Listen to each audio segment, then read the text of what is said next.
As of the time of recording this video, Sam Bankman Fried's nearly month-long trial has just wrapped up, and the jury is likely to reach a verdict in the coming days.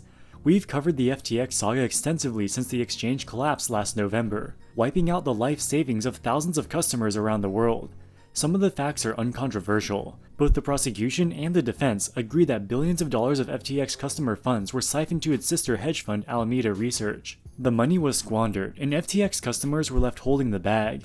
The core question is, what did SBF know and when did he know it?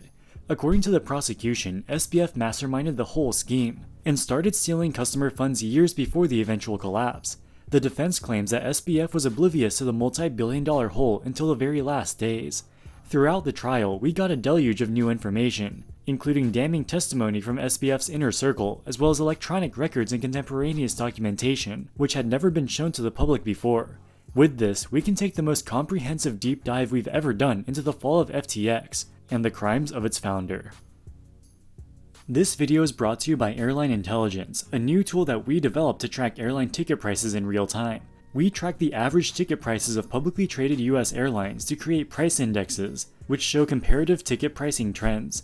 This provides real-time insights into demand strength and the relative performance of each airline. We use these price indices to create revenue estimates for each airline before they report earnings. You can also stay up to date with quarter-to-date ticket price changes by airline, updated every week. Airline Intelligence is an invaluable tool for airline investors, so go to differentiatedanalytics.com or click the link in the description to check it out today. The core of the defense is that SBF is a failed entrepreneur. Founding a company that eventually goes bankrupt is not a crime in and of itself. His lawyers set the scene by describing him as a math nerd who didn't drink or party. He was in over his head, but he never intended to defraud anyone. To understand the trial, we have to look at the history of FTX and SBF's inner circle. He founded Alameda Research in 2017, and FTX in 2019. Up until the collapse, he owned more than 50% of FTX and 90% of Alameda. During all relevant periods, SBF was the CEO of FTX. His co-founder Gary Wang was a chief technology officer, and a man named Nishad Singh was head of engineering. Together, these two men were responsible for the exchange's software. SBF was also the CEO of Alameda Research until he stepped down in October of 2021. When he stepped down, he appointed Sam Trabucco and Caroline Ellison as co-CEOs. In August of 2022, Sam Trabucco stepped down, reportedly to enjoy an early retirement. One might draw comparisons with rats and sinking ships. After this, Caroline Ellison became the sole CEO. In his testimony, SBF gave accounts of his relationships with and opinions of each of the members of the inner circle. He met both Gary Wang and Sam Trabucco during a high school math camp in 2010, years before he started either company. He trusted both of them. Wang was a brilliant programmer, and Trabucco was a genius trader who was good with numbers. He had less favorable things to say about Singh and Ellison. Singh was a close friend of SBF's younger brother, Gabe Bankman Fried. SBF said he didn't know Singh well, and there were some sharp divides between them. Gabe was not operationally involved in FTX or Alameda. Why would you hire someone you don't even know to be your head of engineering just because your brother recommends him, especially if you have sharp divides with him? We'll get into why this claim is relevant shortly. Caroline Ellison was a colleague of SBF at Jane Street, a high-frequency trading firm where he worked before starting Alameda. SBF elaborated on his decision to step down from Alameda in October of 2021. He felt comfortable stepping down because Trabucco and Ellison were competent to do the job together. Specifically, he said, quote, "They were capable people, a good team. They were the best that I had. Caroline was a good manager, empathetic. She was not a software developer. She was good at doing research. She had not focused on risk management," unquote. While he doesn't say so explicitly, he's clearly trying to imply that there was a division of labor. Trabucco was a numbers guy in charge of the overall trading and risk management. Ellison dealt with managing Alameda's staff. The key claim that SBF makes is that she did not focus on risk management. SBF met Ellison while they were both working at Jane Street, which is widely considered to be one of the best high-frequency trading firms in the world. It's extremely difficult to get a job there, and risk management is one of the most important functions of a high-frequency trader. So SBF hired a head of engineering who he doesn't know well and doesn't get along with, and he appoints a trader who doesn't focus on risk management to be CEO of his hedge fund. Interesting personnel choices. In 2022, the crypto markets didn't do too well, with the price of Bitcoin declining more than 70% from its peak. This was a disaster for Alameda for two reasons. Firstly, they had large holdings of various cryptocurrencies, which declined substantially in value. Secondly, they had borrowed billions of dollars from crypto lending platforms including BlockFi, Celsius, and Genesis. As a result of the crypto crash, these lenders were facing liquidity crunches of their own and were calling in their loans to Alameda. In court, SBF acknowledged that even after stepping down as CEO of Alameda, he still kept tabs on what was going on and had at least some input on trading decisions. By June of 2022, he became aware that Alameda's net asset value had declined from $40 billion to $10 billion as a result of the crypto crash. In the early summer of 2022, SBF met with Ellison and told her to put on hedges to protect the portfolio if the market keeps declining. Ellison failed to sufficiently hedge, ultimately leading to its bankruptcy in November, and took FTX down with it. SBF claims that he was aware of Ellison's failure to adequately hedge, so much so that in the summer he wanted to hire a new co-CEO who was more capable, but Caroline resisted this idea. She wanted to remain the sole CEO. Keep in mind that SBF owned 90% of Alameda and was a sole member of its board of directors. Ellison owned 0% of Alameda. SBF could have fired her at any time. According to SBF's testimony, Caroline already lost $30 billion of his money by the summer of 2022, and was unwilling or unable to put on hedges in the way that he wanted. Yet he never fired her. SBF elaborates in a Substack article that he published in January of 2023 while he was out on bail. He said that in the summer of 2022, Alameda finally put on substantial hedges, including short positions on Bitcoin, Ethereum, and the QQQ Nasdaq 100 ETF. He claims that these hedges were not enough. This is again an attempt to shift the blame on Ellison for poor risk management. The problem is, it was literally impossible for Alameda to fully hedge. The problem was the majority of Alameda's net asset value was held in FTT tokens, as well as $2 billion of FTX equity that they bought back from Binance. The FTT token is a fake token created by FTX. SBF printed these tokens out of thin air and transferred them to Alameda's balance sheet. Alameda used these FTT tokens as collateral to borrow billions more dollars, which they used in part to buy more FTT tokens on the open market to pump up the price, allowing them to borrow even more money. The coins only had value on paper. If Alameda tried to sell them, the price would collapse. It doesn't matter how much Bitcoin or QQQ you short, this will not solve the problem. SBF's complaints about Alameda's failure to hedge is a red herring, as Alameda's positions were impossible to fully hedge. In his Dealbook interview given on December 1st, 2022, SBF said he intentionally was not involved at Alameda because of perceived conflicts of interest. But I haven't been running Alameda. I haven't been, thinking about its finances. I haven't been, making those decisions. But so why wouldn't you have been focused on it if, in fact, that's actually where the profits were? Well, I don't know that that's where. I think Alameda had made trading profits over the last years, but FTX had made profits as well. FTX had been a profitable, growing business, and that was more than a full-time job. I didn't have the bandwidth to run two companies at once. I didn't have the attention for it. And again, I was nervous about a conflict of interest between those two, and so was pretty intentional about not being very involved in what was happening at Alameda. He specifically said he was not thinking about Alameda's finances and was not making those decisions, but now the story has completely changed. He admits that he was involved in decision-making at Alameda, telling Ellison to put on hedges in June of 2022. We know that Ellison complied with his requests and indeed put on hedges, albeit ineffective ones. Why change the story in such a material way? Are his lawyers idiots? They aren't. They were dealt a horrible hand and tried to play it the best they could. During SBF's pre-arrest media tour, multiple news outlets reported that his lawyers were furious about him making so many public statements. Now we can see why. Throughout 2022, Caroline Ellison would communicate with SBF via Google Docs. She would write detailed reports about Alameda's positions, trades, and even personnel decisions. We know that SBF was reading these documents because he communicated with Ellison by writing comments. He was deeply involved, even in the minutiae of Alameda's operations. For example, in May of 2022, Ellison wrote that she was planning to fire an Alameda employee named Steven this week. SBF replied with a smiley face, which strongly indicates that they had talked about this before, and SBF was supportive of the decision. When SBF was giving his pre-arrest media tour, he did not know that the government would gain access to contemporaneous documents which prove his deep involvement at Alameda. Perhaps he forgot about them or thought that they had been deleted. Either way, he thought he could lie without getting caught. In light of this evidence, he had no choice but to change the story, even though this severely undermines his credibility. Now he's trying to blame everything on Ellison's incompetence. His defense team talks at length about Ellison supposedly ignoring SBF's instructions to adequately hedge. We've already talked about why this is not and cannot be true. But even if it was, it's a red herring. Owning a hedge fund that goes bankrupt is not a crime. Failing to hedge is not a crime. Stealing customer funds is wire fraud. The core of the issue is that Alameda borrowed $13 billion from FTX customers. What happened to the money after it was borrowed is largely irrelevant to the core allegations of the wire fraud. In his pre-arrest media tour, SBF tried to claim that this was due to a margin lending facility. FTX was allowed to lend out the collateral posted by customers who opted into the margin trading program. There are a couple of problems with this. Firstly, there was an auto-liquidation feature, which liquidates a borrower's position if their net balance on the exchange falls below a certain threshold. This threshold is above zero. Alameda's net balance was in the negative billions of dollars and had been for many months before the collapse. Why was Alameda not liquidated? Secondly, the amount of money that Alameda borrowed was far in excess of the collateral posted by all FTX customers, with margin trading enabled.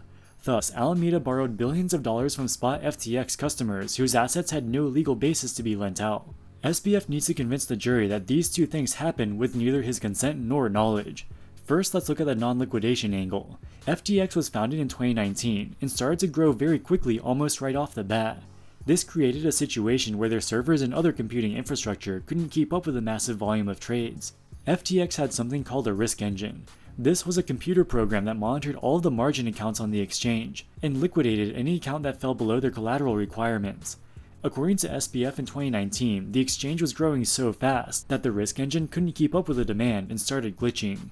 This created situations where it would erroneously liquidate positions of accounts even when they had sufficient collateral. SBF says he discussed this issue with Gary Wang and Nishad Singh. He told them to solve the issue. He believed that Gary and Nishad had solved the issue, although he never asked them for specifics. As it turns out, they inserted a feature in the risk engine called Allow Negative.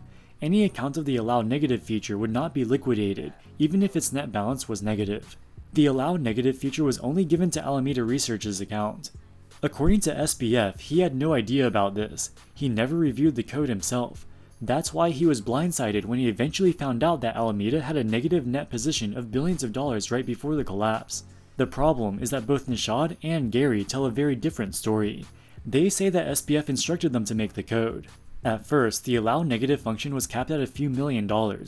At this point, it seemed reasonable. FTX was generating millions of dollars of revenue per month from trading commissions. Even if Alameda defaulted on its margin positions, FTX could cover the shortfall with its own corporate cash without needing to touch customer funds. Over the next few years, SBF directed Alameda to make billions of dollars of illiquid venture investments. He also borrowed billions of dollars from Alameda to fund his lavish real estate purchases, political donations, brand endorsement deals, and illiquid investments outside of Alameda. This included a $500 million investment in Robinhood shares made by a shell company called Emergent Fidelity, which was controlled by SBF. He now admits that he purchased the Robinhood shares in a separate shell company to conceal the fact that the money ultimately came from Alameda. As SBF was emptying Alameda's coffers, its liquidity position became tight. According to Gary and Nishad, SBF repeatedly instructed them to increase the credit limit on the Allow Negative feature, allowing Alameda to withdraw more and more customer funds. By the summer of 2022, they had increased the limit to $65 billion. This was greater than all of FTX's customer deposits. Thus, Alameda effectively had carte blanche to take all customer assets. Earlier in the video, remember how SBF characterized Nishad as someone he didn't know well and didn't get along with. Nishad was the one who actually wrote the Allow Negative code. SBF is implicitly trying to create a narrative that Nishad was a bad guy, who was allowing Alameda to borrow unlimited money. SBF himself was in the dark. It was happening behind his back. But is this narrative believable? SBF was the largest beneficiary of Alameda's loans by far. He admits that he directed Alameda's venture investments, which were largely enabled by the Allow Negative feature. Nishad and some other FTX executives also borrowed substantial amounts of money from Alameda. But this was mostly to make political campaign contributions under their own names, all under the direction of SBF. The next issue is the fact that Alameda was able to borrow billions of dollars of funds from customers who had not opted into margin trading. These funds should have been segregated and never should have been lent out to anyone. In the previous video, we talked about how FTX directed its customers to transfer money into a bank account owned by Alameda and then to a bank owned by a shell company called North Dimension. Now we have more details. This is a screenshot from an FTX.com customer from Singapore. On October 28, 2021, he or she initiated a $1,100 deposit based on instructions received from FTX. The instructions said to wire the funds to a Silvergate bank account owned by a company called North Dimension Inc. Sure enough, that same day, $1,100 appeared on their FTX dashboard. So what is North Dimension? In 2020, North Dimension was registered as a subsidiary of Alameda Research. At this time, SBF was still CEO of Alameda. In December of 2020, North Dimension applied for a bank account at Silvergate. SBF personally signed the application, and it was approved. North Dimension had a website called northdimension.org. The website gives zero information about who owns it, who its employees are, or who its customers are. It describes itself as a financial services company that provides fund management, liquidity, and payment processing services in the realm of cryptocurrencies. An FTX depositor who looked at the website would probably assume it's a payment processing company that manages client deposits on behalf of FTX. They would have no way of knowing that the company was a subsidiary of Alameda Research, created by SBF. The money never arrived to FTX. The cash balance on the customer's FTX account was a lie. They didn't own $1,100 held by FTX. They instead held an unsecured claim of $1,100 that FTX may or may not be able to honor. The prosecution showed the jury the North Dimension Bank application with SBF's signature. He did not dispute that he signed the document. He says they assumed the money sent to North Dimension would have been recorded on some type of internal ledger as a payable to FTX. He claims to have no idea how the money at North Dimension was used. Alameda indeed maintained an internal account called fiat@ftx.com, which kept track of the money deposited into North Dimension. In June of 2022, Nishad talked to Adam Yedidia, a software engineer at FTX who also lived in the same Bahamas penthouse as SBF's inner circle. Nishad asked Adam to fix a glitch in the code for the fiat@ftx.com account. Adam fixed the code and saw that Alameda owed FTX $8 billion. He was shocked by how large the number was. And that cash was not in the North Dimension bank account as it should have been. A few days later, Adam Yedidia was playing paddleball with SBF at a tennis court at their luxury Bahamas compound. He asked SBF what was going on with the missing $8 billion. SBF responded, quote, "We were bulletproof last year. We are not bulletproof this year," unquote. Adam asked him how long it would take to become bulletproof again. He replied, quote, 6 months to 3 years, unquote. The only way to interpret this is that SBF knew as early as June of 2022 that Alameda was spending the money from the North Dimension bank account. Because they had spent the money, they didn't have the cash on hand to pay back the customer funds. That's why they were no longer bulletproof. SBF claims that he first found out about the $8 billion hole in the North Dimension bank account in June of 2022, when Adam Yedidia fixed the glitch in the code. The prosecutors asked, "Did you fire anyone for spending $8 billion of customer deposits?" SBF responds, "I don't believe so." "Did your employees tell you that the bug had to do with the fiat@ftx.com account?" SBF responds, "I overheard it. I was busy and it was distracting." The prosecutor responds, "Your supervisees asked you to stop asking questions." SBF responds, "Yes, and I agreed with them. I did not follow up." The prosecutor asks, "You heard him testify that he told you Alameda still owed $8 billion. The prosecutor is referring to the conversation he had with Adam Yedidia in the summer of 2022 at the paddleball court. SBF attempts to beat around the bush. The judge reprimands him and basically tells him he has to give a straight answer. SBF finally says, "Yes, he told me." SBF is not denying that he knew about the $8 billion of missing customer funds as early as June of 2022. He's just saying that he thought his underlings would take care of it and didn't want to distract them by asking too many questions. So he never looked into it. He never made any efforts to find out who made the decision to spend the $8 billion. I think it's pretty obvious why he made no efforts to investigate the issue. He already knew exactly who was responsible, as he was the one spending the money. In addition to defrauding over 1 million customers, the government also alleges that SBF defrauded institutional lenders, including Genesis Capital and BlockFi. One issue is the FTT token. Alameda had billions of dollars of FTT tokens on its balance sheet. Caroline Ellison testified that Alameda received many of these tokens from FTX, which created them out of thin air. The purpose of the tokens was to make their balance sheet look stronger, because they are marked as being worth billions of dollars.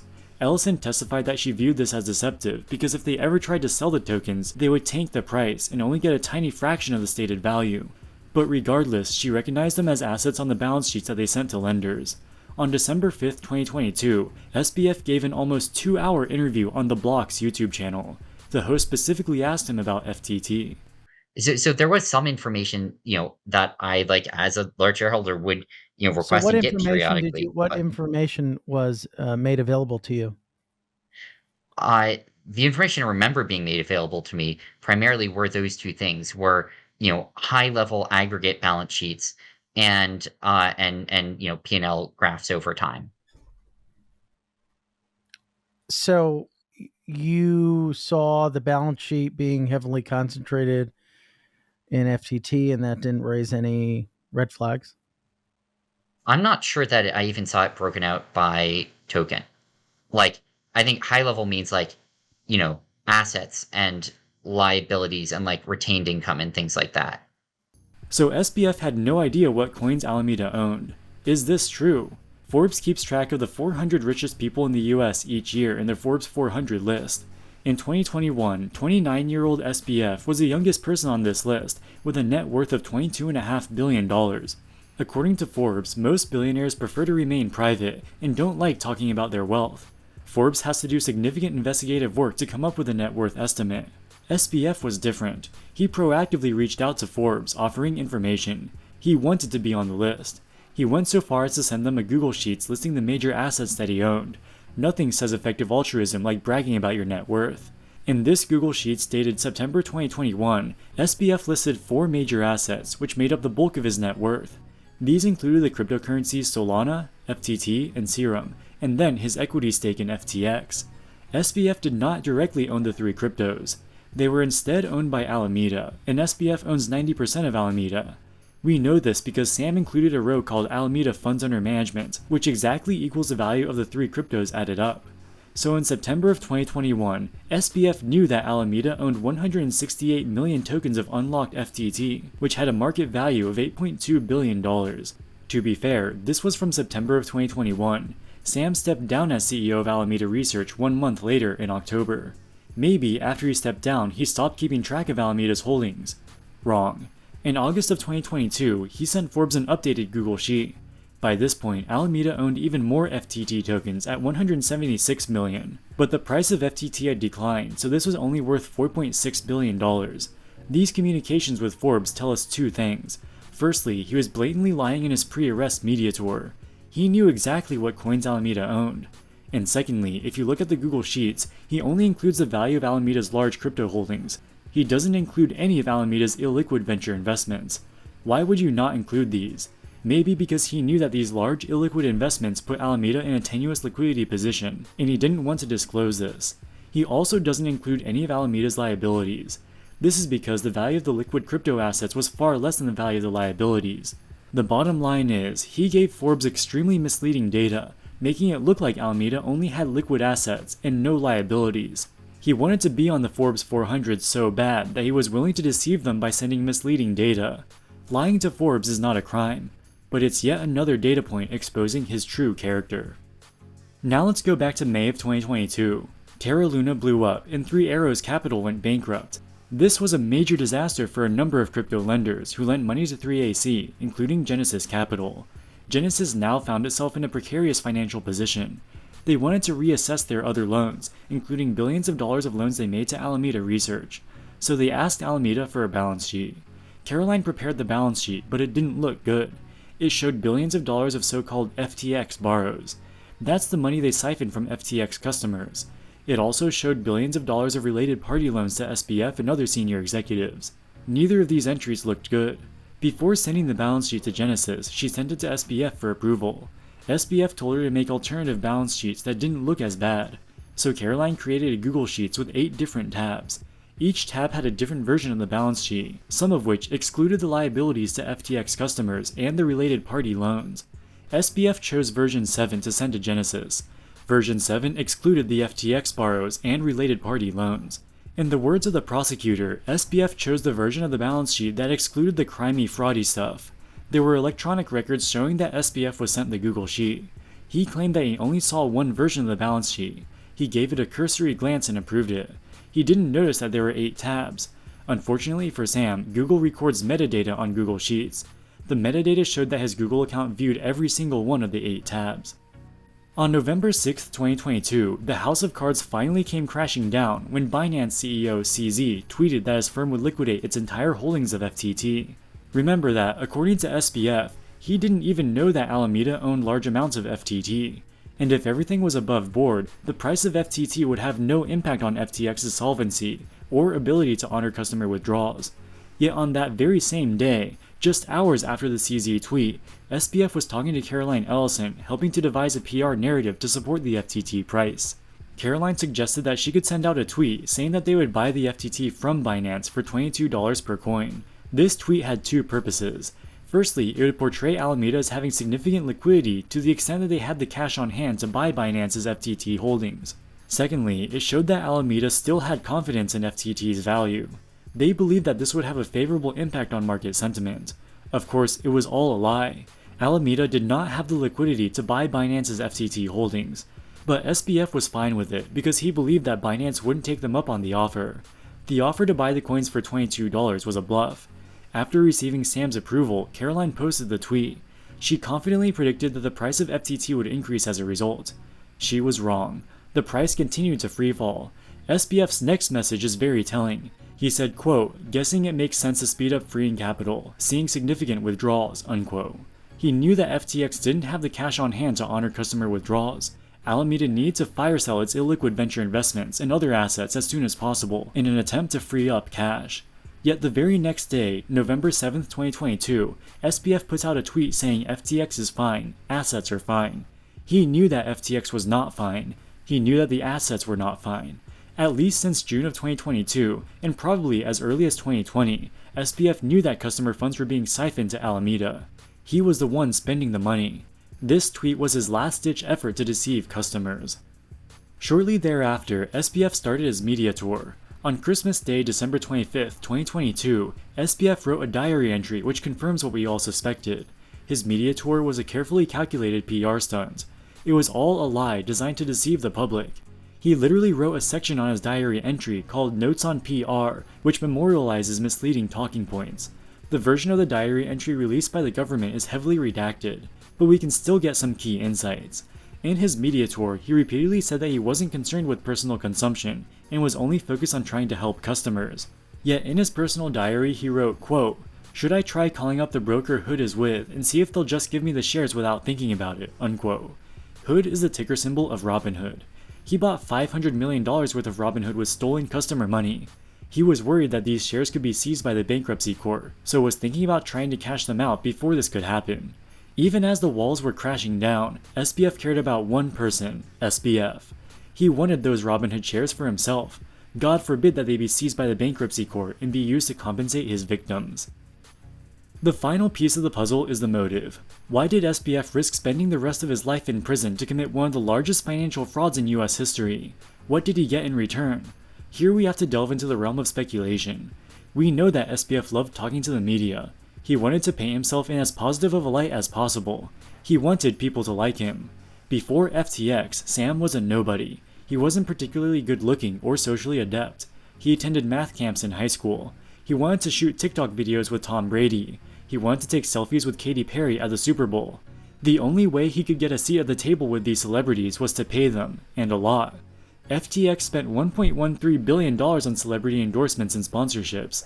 The only way he could get his hands on this kind of money was to steal it. So he did.